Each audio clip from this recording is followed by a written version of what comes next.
Hello, everyone. I'm Kevin Gosztola, managing editor for Shadowproof, also the curator for the Dissenter newsletter. It's good to be with you. Thanks to all who are tuning in, especially the subscribers of the Dissenter newsletter. And if you're a follower or a subscriber of this channel, please share this, let everyone know that we're live. And if you're stumbling upon this video now or after it archives, remember to hit the subscribe button, and that way you'll know in the future when we post these kinds of updates, do these kinds of live updates. We have Julian Assange's hearing in Julian Assange's extradition case. It's not really his hearing, it's the United States government's hearing tomorrow before the British High Court of Justice. Julian Assange's legal team will be there, but the Crown Prosecution Service will be there presenting the United States government's arguments, or let's put a political face to it. President Joe Biden's administration will have people from the Crown Prosecution Service that will be there arguing on their behalf that a journalist or a publisher should be put on trial in the United States for violating a U.S. law. This is the Espionage Act. Julian Assange has faced these charges under the Espionage Act for the last several years, going back to April 2019, but we know that he was indicted before then, that they drew up a secret indictment in December 2017. There's a lot surrounding this case that is corrupt. That's been at the core of this political case from the beginning. We can start with the Trump administration, but I know that you'll want me to go all the way back to the first time that WikiLeaks published these documents that are criminalized by this case. And the security agencies or military officials at the highest levels or politicians in the Obama administration and Congress decided that they wanted to target WikiLeaks and stop it from being able to have the kind of impact it was having as an organization committed to global transparency. And so they smeared it as a kind of anti-American organization. They made it a kind of us versus them battle, turning WikiLeaks against the United States, pitting WikiLeaks against the United States exclusively. And from that point forward, if you go back to the early 2010s, we've seen an effort after effort after effort to make it so that WikiLeaks is unable to engage in the journalism projects that it has undertaken by publishing documents. And as we sit here, the way in which WikiLeaks pioneered coverage of documents, primary source documents, is a model for dozens upon dozens of organizations. Everything we've seen this year with releases like Pandora Papers, or in this week we've seen the Facebook Papers, that kind of thing doesn't happen without WikiLeaks. That is owed to the shift in journalism that Julian Assange and staff at WikiLeaks helped to bring about through their work setting up this website where anonymous sources could submit information. And so we know that they're further criminalizing what U.S. Army whistleblower Chelsea Manning did to pass these documents, the Afghanistan war logs, the Iraq war logs, the U.S. State Embassy cables, the Guantanamo files, onto WikiLeaks. And then, of course, Julian Assange presented them doing press conferences. One of them was done at the Frontline Club around the Afghanistan war logs, but we also know that he had major press conference around the collateral murder video to display that video and present it and show what it was exposing, this war crime that was committed. And he helped to form these partnerships with media organizations around the world who could sift through the 250,000 state embassy cables from the U.S. government that exposed a lot of the corruption within diplomacy and the kind of interference that would go on within the US government to prevent prosecutions for torture, to protect the CIA from being held accountable as they engaged in kidnappings or renditions of people, like Khalid al-Masri, a person who actually has spoken up in defense of Julian Assange because of what the disclosures allowed him to do in achieving some modest, small amount of justice in the before the European Court of Human Rights. So welcome.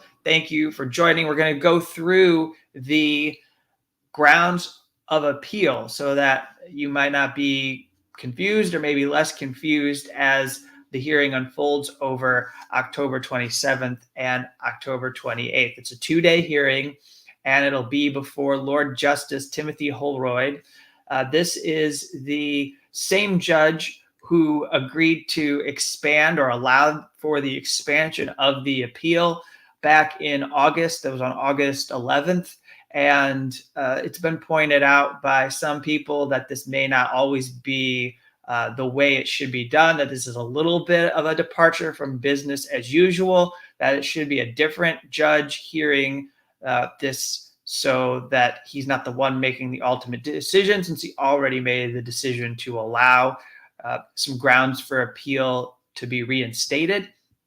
But be that as it may, we have these 5 grounds that will be presented by the United States government. The Assange legal team has had plenty of time to prepare their response to this, and let's go through each of them.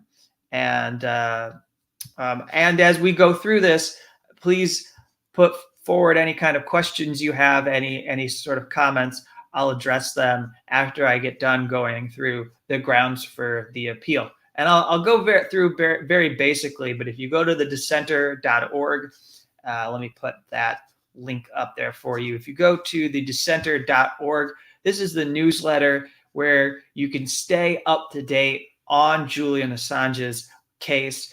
You stay up to date on the latest from his extradition case.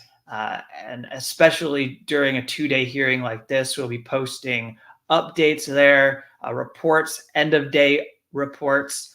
There's going to also be a panel discussion hosted by Defending Rights and Dissent that I'll be participating in on Thursday, in which you can tune in at 3 p.m. Eastern, and I'll circulate that link later through my Twitter account at Gosztola, but I'll also push it out to people who are subscribers of the Dissenter. And there's a lot of detail there. I put together a guide to the U.S. appeal hearing. But for those of you who like to watch video and listen to people like me talk, let's go through the grounds for appeal very basically, just so you can get a good sense of what lies ahead. And just to be clear here, this is a mostly narrow appeal. It's on very specific issues that deal with whether the judge was correct to determine that it was oppressive for mental health reasons, and so the extradition needed to be blocked. This hearing is not going to get to the central questions and some of the more pertinent issues around journalism that are still critical for us as people concerned about this case, but those are aspects that will have to be dealt with separately. And in fact, the legal team for Assange has considered and tried to pave the way for a cross appeal at some point in order to go back and challenge the decision from Judge Vanessa Baretzer. So while in this video, I'm going to be talking favorably or in ways that are positive about Judge Baretzer because of the conclusions she drew that essentially, for the moment, saved Julian Assange's life, saved him from being sent to the United States, it doesn't mean that she issued a good decision, or that I'm suggesting that we agree with the bulk of her decision on the extradition request. She entertained quite a bit about him that is put forward to assassinate Julian Assange's character and make the case that Julian Assange is not a journalist, but is in fact some kind of a hacker who would not be deserved, who does not deserve protections that journalists typically have around the world. And so I want you to keep that in mind as I break down these grounds for appeal. Now, if you look at the first ground, this is there are two legal grounds. This is one of those. This is the judge improperly applying the UK's extradition law. Now, this is a bit complicated. I'm not going to get down deep into the weeds, but I will tell you that I was able to attend a hearing before the COVID-19 pandemic shut down the entire world. And that was a hearing on the legal aspects, the legal questions, the legal parts of this that were disagreed upon between the United States and Assange's legal team. Whether there was proper authority under the treaty, issues like whether espionage is a political offense. Should Julian Assange be extradited to the United States because political offenses are not supposed to be crimes in which someone is extradited to the United States? And that is what the treaty had said previously. But what we got into was an argument over the fact that there is a law that was passed in 2003 in the United Kingdom, and then there's a treaty, and some of the language is different between the two. And so the United States has relied on the 2003 law because it has a weaker protections, or the language is more favorable to them when it comes to the issue of political offenses. And so they're going forward, and so they point to this, and they say that the judge improperly applied the UK's extradition law. And in their view, they believe that she did not apply this test that needed to be applied, something from a case in the early 2010s, and it developed this thing called the Turner test that could be used to decide whether someone was truly at risk of suicide as a result of their mental health. And the fact of the matter is that, as I show in the guide, the Assange legal team went through the decision from Vanessa Baretzer and showed that the judge had conducted her own test, had gone through the evidence that was presented to her, and she showed that there needed to meet a high threshold in order to make the determination that Julian Assange was a suicide risk. She had to have evidence available to her that she could point to, that he would not be able to resist the suicidal impulses, that if he was to commit suicide, it would not be a voluntary act. And she pointed to all of that. She considered a lot of the questions that are required by the law. And this seems to be something that the U.S. government, with the Crown Prosecution Service shepherding them forward, they believe that the test was not applied correctly. And what it comes down to is they do not like the way that the judge decided to weigh some of the facts. But the decision shows that she, in fact, did apply the extradition law, and did apply it based upon the facts that she had available to her. So let's go on to ground two. Ground two is that the judge should have let the United States offer assurances if she were to deny the request. Now, one thing about this case that is remarkable is that one of the attorneys is Edward Fitzgerald, who was also an attorney for Lori Love. Lori Love is an activist and computer scientist who was involved in a case, became a target of a case from the United States when Lori was accused of hacking offenses, and has some very similar issues, just like Julian Assange. Was diagnosed with depression, was diagnosed with being having Asperger's, and I think even being on the autism spectrum, having autism spectrum disorder. So this is important because Lori Love's case went to the High Court of Justice. That's the court that Julian Assange is before tomorrow and on Thursday. And that court denied for similar reasons, believing that the potential prison conditions in the United States would likely result in Lori taking his own life. And that's what is the evidence available that has pointed to if Julian Assange was put in the punitive conditions or the restrictive confinement of a U.S. jail or prison based upon what was presented to the judge, there's strong evidence to suggest that Julian Assange would have the determination to try and take his own life within a U.S. facility. So that is the evidence before her. And in the Lori's case, there wasn't anything where the U.S. said they needed to have been given the opportunity to offer assurances that the prison system would make accommodations or would do things that were necessary to protect the well-being of Assange. In this case, they're saying that there are these things that they will do. We'll get to the quote-unquote assurances. They're saying that there are pledges they're willing to make to ensure Julian Assange is treated humanely.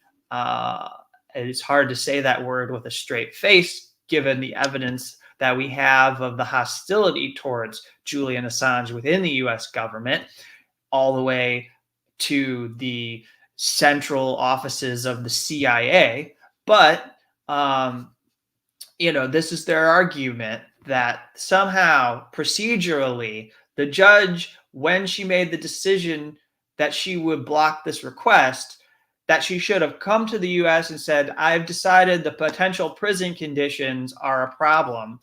What do you say to that? And then given them a chance to address the issues within the prison system, kind of find a way to circumvent those problems so that then she could say, well, all right, I'm satisfied. Here's your extradition of Julian Assange. You can have this journalist and go put him on trial in the United States, which she did not do. So that's what they would like to be the way that this case should have been handled. And the clear rebuttal is that this isn't how it is done. If you have assurances to make that certain prison conditions aren't going to be imposed on a defendant, someone accused of a crime, then you do it during the case management part of the extradition. You do it at the main extradition hearing, because then the lawyers who are defending that person can challenge those assurances and they can decide whether they're credible or not. And they can contest them before the judge, and the judge can question those assurances as well. That's not usually part of an appeal. The appeal would be these assurances were offered. The judge accepted that they were credible. And now Julian Assange's legal team is saying that the judge ruled incorrectly. So the high court is going to have further deliberation over an assurance, like we will not put him in solitary confinement if that was a pledge. And so then they would have a hearing about that issue and decide if, okay, we can't trust them, then we're going to overturn the lower court and we will block the extradition now. That's a way assurances could enter into the picture. They should not be entering into the case now at this stage when the appeal is being presented. These should all be questions of law that are from the actual extradition hearing and how it was handled by Judge Vanessa Baretzer in the court. Let's move on to ground 3. But before I do, I'm going to check in with you all on some of your questions. And keep those coming. I will get to your questions and everything after we are finished with these. We have a few more grounds here. So the third ground is that the judge ought to have disqualified a key psychiatric expert. This is the doctor who was giving Julian Assange the most regular attention from May 2019 to December 2019. His name is Professor Michael Kopelman. And the reason why the U.S. government wants to disqualify Michael Kopelman, this professor, is because he is the one cited by the judge who put forward the evidence that Julian Assange would have impulses to commit suicide, which he would not be able to resist. An absolutely key and crucial detail in being able to convince a judge that the extradition needed to be blocked so that he did not go to a jail or prison in the United States and try to take his own life. And so what they're doing is they're trying to suggest that he was impartial, that he was partial and not impartial, because people who testify in a UK court are supposed to take this kind of pledge that they'll be an impartial witness and not necessarily be working for either side. They're supposed to be true, neutral, objective people as the best as they can, who are fact finders for the court, helping them to find their way to the decision that is appropriate. And the allegation in this is that he misled the court, Michael Kopelman did, when he refused to disclose that Julian Assange had an undisclosed relationship. It was a secret relationship with Stella Morris, who was part of the legal team, and that he fathered 2 children while he was inside the Ecuador embassy. So this was done because there were concerns about Stella and his kids' privacy. The private security company in Spain, UC Global, was engaged in an espionage operation against Julian Assange, against his legal team, against visitors, journalists or guests that were visiting the embassy. They were taking apart phones. They were going through the contents of people's private belongings. They were following lawyers on the streets. It's believed that they may have even broken into an office of one of Julian Assange's attorneys, Baltasar Garzón. And so this was happened in 2017. This happened to be something that made it very clear that they were under attack, that this was backed by the CIA. We know that audio and video feeds were passed along to the agency. Consider this along with the revelations we now have from the Yahoo News report that show the prejudice within the CIA, the hostility, the extent to which the Mike Pompeo and others were sketching out plans to kidnap and kill Julian Assange, allegedly. Then it was well-founded for her to want to keep this private as long as possible. And so then the judge actually made a determination that this was an instance in which Kopelman did mislead the court, that she should have been made aware of this relationship. But then she says very plainly that this didn't affect her decision about the facts. The facts were that, okay, maybe having a family would diminish the risk of him committing suicide, but then there's these other details from his treatments, from these sessions that he had with therapists, that suggest that there are really very real risks when it comes to Julian Assange's mental health. And she didn't discard those. She didn't allow this misstep by Kopelman to be the thing that led her to not see that he had crucial information about Julian Assange's well-being. These other doctors that the U.S. government put forward didn't have the regular and the close examinations that Michael Kopelman had during 2019 after he was expelled from the embassy and arrested and faced these charges. They didn't. He monitored his condition much more closely and for a far more extensive period of time than any of these doctors who are favored by the U.S. government. Ground four is that the judge erred when considering evidence of suicide risk. So what this amounts to is that there's this other doctor, Sina Fazel, and that was a preferred doctor of the U.S. government. And then there's Michael Kopelman, who we're talking about. And so if they do not prevail on ground 3 and succeed in disqualifying Kopelman, then they have this one, which is to say that the judge didn't like our doctor In fact, she liked the defense's doctor more. It really is that simple.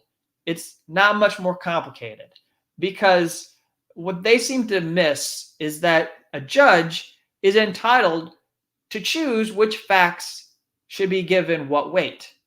And she gave more weight to Kopelman. She didn't give a lot of weight to what Feazell had to say. And so what the US government will be arguing before the High Court of Justice is that they should have had their doctor should have been given far more weight when she considered his testimony. And that just is, that's a very subjective argument. It doesn't have anything to do with the law. And personally, I feel it's kind of a waste of the court time, but there's a lot of this that is a waste of the court's time. It's a waste of all our time. It's definitely a waste of Julian Assange's life. He's been wasting away in Belmarsh high security prison since April 2017. April 2019. And so, but going back to 2017, he's faced a cloud of investigation and potential prosecution. So a lot of this is a waste. The extreme amount of attention that British security, including police, gave to him in the Ecuador embassy, the U.S. security attention from the intelligence services, all a waste. And so I guess this is just reflective, this whole thing of, well, we had a doctor, we think that doctor's better than the defense's doctor, really pitting professionals against each other.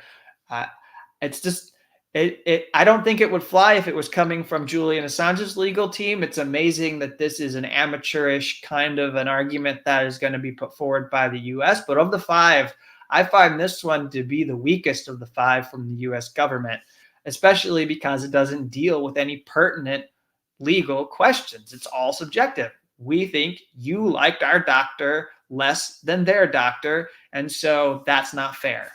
I say, go cry about it more. Ground five is that the UK government was offered a package of assurances to address the judge's decision. So these assurances that came forward, once again, I remind you, were offered after the extradition hearing and after the ruling by the judge. One reason why we probably shouldn't give them that much weight, but they're there, and the High Court of Justice is going to be reviewing them. So let's go through what some of these are, because they're going to play a role in the case. The fact is that they put forward this assurance that says, if Julian Assange is extradited to the United States, we will not designate him for special administrative measures. Then they say, however, if he commits a future act that meets the test, and they put that in quote, the test for SAMs, then the U.S. would designate him for such restrictive confinement conditions.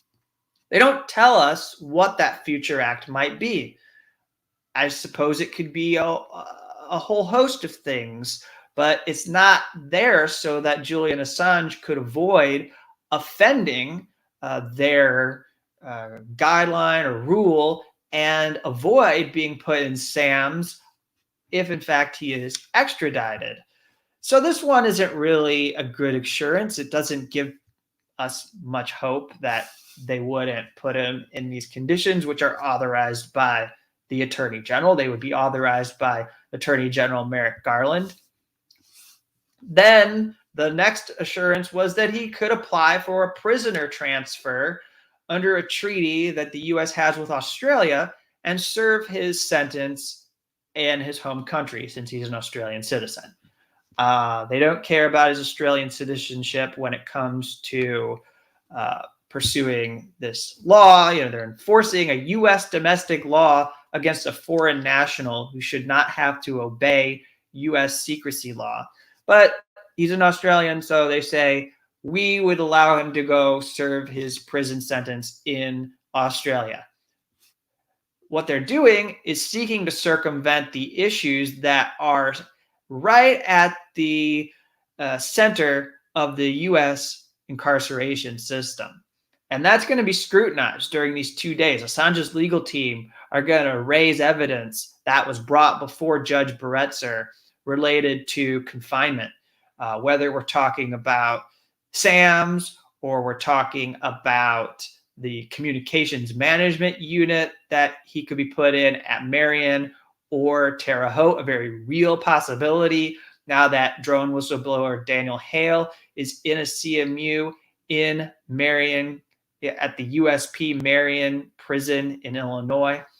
The Supermax prison, we'll get to, there's assurance related to that one, but they are going to test the way that there is inhuman treatment in prisons. And I think that this is a way that they're trying to circumvent having to deal with those issues. So they could say, look, High Court of Justice, even though all of this may be the reality within U.S. prisons, we'll give Julian Assange a way out and we'll let him just be he'll just serve his sentence in Australia. Well, what if Australia's prisons are riddled with issues where he could be abused? No evidence was ever put on the record about this possibility that the U.S. is going to hand him over to Australia. So then the extradition hearing needs to have someone who's an expert on Australian prisons present evidence. So the next assurance is that there would be a psychologist assigned to the jail or prison if Julian Assange is jailed or imprisoned. So he'll get somebody who would give him attention. But the way that the assurance is written, it says the U.S. pledges to ensure he receives clinical and psychological treatment as recommended by a quote qualified treating clinician employed or retained, and so that person would make that recommendation. But here's the catch: if that person who is the clinician or the doctor decides that Julian Assange does not need treatment, then he's out of luck. He's not going to get the attention that he's having right now at Belmarsh High Security Prison because he's been there under receiving constant attention from medical staff. So this isn't abstract. I'm not just saying this as a way of like analyzing words. This is actually taking place within the U.S. prison system. There's a report from Bureau of Prisons' own data that was put out by the Marshall Project, and it showed that the number of prisoners, quote, designated for higher care levels, end quote, had decreased by more than 35%. And this was put out in 2018. Now, the Bureau of Prisons said they were going to do more for prisoners who had mental health issues, but then they did not invest in staff. And because they lacked the staff necessary to care for these prisoners, they instead downgraded prisoners to lower care levels so that they did not have to provide care. This could happen to Julian Assange. It's why we should not take this assurance seriously. So then we have the pledge that he won't go to the Supermax in Florence, Colorado, the ADX Florence Supermax prison. Okay, that contains the same loophole as the special administrative measures assurance. It also says, unless he commits a future act that would meet the test for sending him to ADX Florence. Again, Assange has no idea what this might be that could lead him to be someone designated for a Supermax facility. But crucially, in that assurance, it doesn't say anything about communications management units, which in the past month, Daniel Hale has been sent to a communications management unit, and he pleaded guilty to an Espionage Act charge.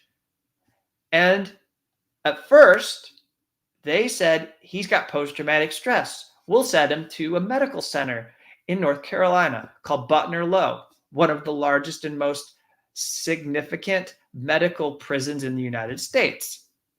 And then they turned around and said, oh, you're a threat to public safety because of your communications that were a part of your criminal case. We're going to send you to a CMU in Illinois. And that's where he is now. When he arrived there, he was put into the CMU wing. This could happen to Assange. He may not actually even have any idea until after his trial, after he is sentenced, that he's going to be put in a CMU. They may play along, do everything that they said at this extradition trial, and they may do everything that they're saying before the High Court of Justice, and then do a total about face because they could get away with it. There's no accountability when it comes to the Bureau of Prisons putting people in the CMU, despite the fact that there's a lawsuit that is unfolding before an appeals court in the Washington, D.C. circuit. So all of this goes to the assurances. And again, as I say, the problem with these assurances is that there's really no way for the legal team of Assange to put forward evidence and contest them. The High Court of Justice gets to accept these, and then if the legal team for Assange wants to put forward evidence and challenge them, it's possible that the judge says, well, you can't bring that in here. That should have been a part of the extradition hearing back in September 2020.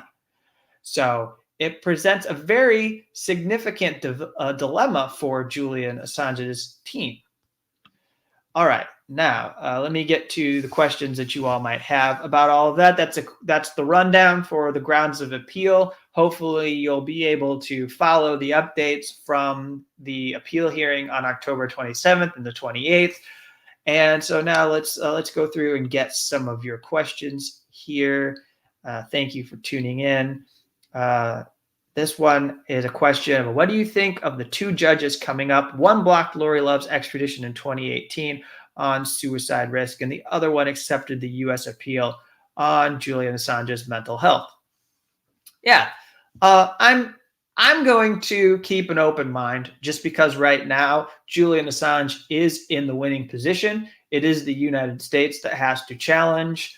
And we do have the Lori Love case as a precedent that is, I think, controlling within the High Court of Justice. And as I pointed out, there are similarities between the two cases. You're going to see, and I will highlight the number of times that Fitzgerald and others in the Assange team bring up the Lori Love approach. It's what they call, and they're going to insist that the High Court of Justice take the Lori Love approach and apply it to this case at this appeal stage. They pointed to Beretzer's decision and said that she applied the Lori Love approach. So they'll be requesting that this High Court of Justice continues to apply that lens to understanding whether or not to approve or overturn whether or not to approve this appeal, which would mean overturning the lower court's decision. So I don't know specifically a lot of biographical details. I'll defer to the work of Declassified UK, people like Matt Kennard and Mark Curtis and others there at that team. They do really good reporting, digging into the justices and the legal system in the UK. And I'm not going to sit here and pretend that they're not compromised or that they don't identify with the social circles in which they find themselves. They absolutely are what you'd expect from judicial elites, and they don't have much empathy for Julian Assange and his situation. That being said, the law is the law is the law, and whether or not they want to totally disregard one of their own prior decisions around Lori Love's case, we'll see.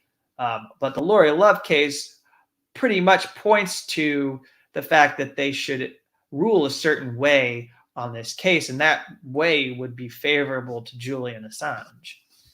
So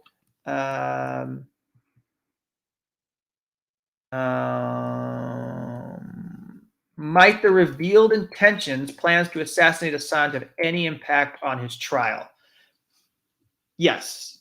I think that the Assange legal team will raise it, will discuss it, will show the High Court of Justice that the Yahoo News report points to the improper pressure that was put on the Justice Department to bring charges against Assange. And why that matters why that matters to Assange's future and whether he would be oppressed in a U.S. jail or prison, whether he would be put under conditions that might push him to commit suicide and cause further deterioration of his mental health.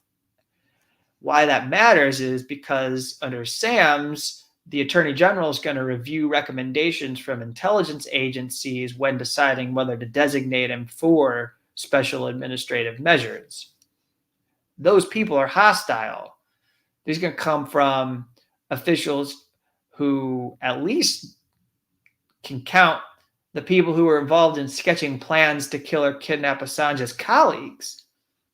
I mean, they probably work in some of the same offices, and they're going to make recommendations to Attorney General Merrick Garland about what to do with Assange if he's put on trial, how to handle him in U.S. custody.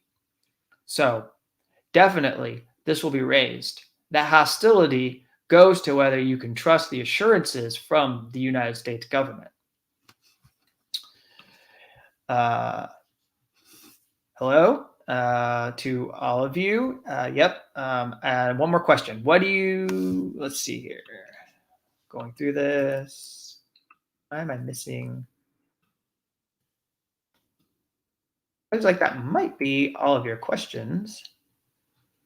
If I missed anything, let me know. But I'm going to begin winding this down so that I can do some prep for tomorrow. A little bit of work that I want to get done before to be up bright and early in the U.S. This hearing will be starting somewhere between around 4:30 to 5 o'clock a.m. in the morning. Here in the States, it's when I'll be up. So I'm in the Central Time Zone. That's when I have to be at my computer posting updates. You can follow those at Gosztola. And so what if I do this for you?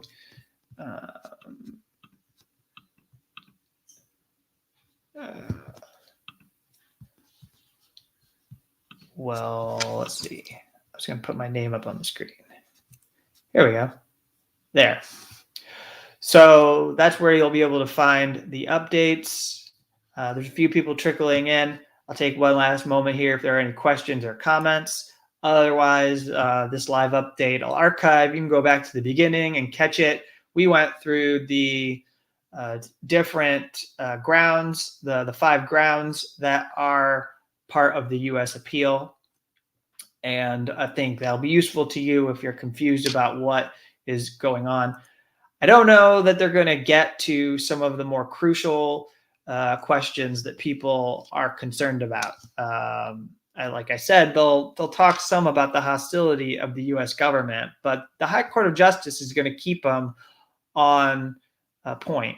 Really, make sure that everything comes back to what the U.S. has put in their appeal, which doesn't leave a lot of room to talk about Ziggy Tredarson, who has just recanted and abandoned or reversed himself on some of the allegations that we knew were fabricated against Julian Assange.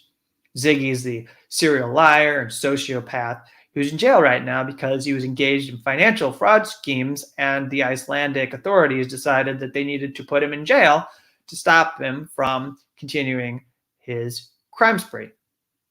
So I don't know how much we're going to see that raised in this hearing. It's certainly important, but it may not approach anything that is a question that is debated before this court. So if you see that going around tomorrow, it's nobody's fault, really. It just isn't a question. What happens with Ziggy will not determine whether Julian Assange is extradited to the United States. So let Ziggy sit in a jail cell. Anything else? So for those who are not on Twitter, there will be reports published. I expect to collaborate with Mohammed Almazi, who is in the UK. And last time when there was the appeal preliminary hearing, we did a report together. I'm hoping to publish something from him at the dissenter. There will be a end of day report on both days of the hearing. There will be videos that I do. I'm sure there's going to be media hits. And again, I'll mention the panel that's hosted by Defending Rights in Dissent that is going to have some people who were following the hearing. I'll be one of the panelists, and then there'll be others. Won't say who they are yet. I'll let Rights in Dissent announce the panel. But Rob says, I can't even begin to accept the authority of the courts. Thank you. Stay strong, all. I see thanks from Scotland. Hello. And another person said, thank you for your coverage. So thank you all for your support. I really appreciate it. Let me put this back up here. This is where you should go if you are not already a subscriber of the Dissenter. I highly encourage you to go there. If you're not following me on Twitter, go there. That's the best place to go to stay up to date on Julian Assange's extradition case. And then, I'm got to be a pitch man for my own newsletter. It's the best place to go for coverage of Julian Assange's case. You will see extraordinary and high detail on what is happening to Julian Assange. And I'm not going to sit here and claim that I'm the only journalist out there covering Julian Assange, but I believe in my work, and I've been doing this since Chelsea Manning was put through a military court-martial in 2012 and 2013. I've been covering the disclosures from WikiLeaks all the way back to 2010, digging through these sets of documents. I've tracked the United States government's war on WikiLeaks, and I know this very, very well. And I promise you that if you're a subscriber, free or paid, you're going to get the best idea of what is happening to Julian Assange. So you won't get this from NPR. You're not going to get this from New York Times. You're not going to get it from The Guardian, both The Guardian and CNN are actually implicated in this extradition case because the U.S. government used reports that they published in order to further their criminalization of a journalist. And to this day, that is not something that the editors of either of those media organizations have confronted out in the open and dealt with. So I don't have that dilemma. There's nothing that I wrote that the U.S. government is using to try and bring Julian Assange to trial in the United States. So I have a clear conscience. The stuff that I've written and I've done on Julian Assange stands the test of time, going all the way back a decade. I've been on the right side, which is to say I've been accurate in my coverage of Assange and WikiLeaks, and I'll continue to have that kind of accuracy and detail, which is why I encourage you to be a subscriber of the Dissenter. And then also to be a subscriber to get updates on whistleblowers like Daniel Hale, as well as the other whistleblower stories that we're telling. Real whistleblowers, people who challenge the U.S. government at great risk to them and do not have billions of dollars at their fingertips for public relations campaigns that can get them on 60 Minutes or before an intelligence or other sort of House committee. These are people who take great risks and potentially end their careers in bringing this to public attention. So with that being said, I thank you all for tuning in. There will be much to talk about throughout tomorrow and the next day and going forward, and up until there's a decision on the appeal, which I do not know that we will get a decision this week. But until then, I'll see you around.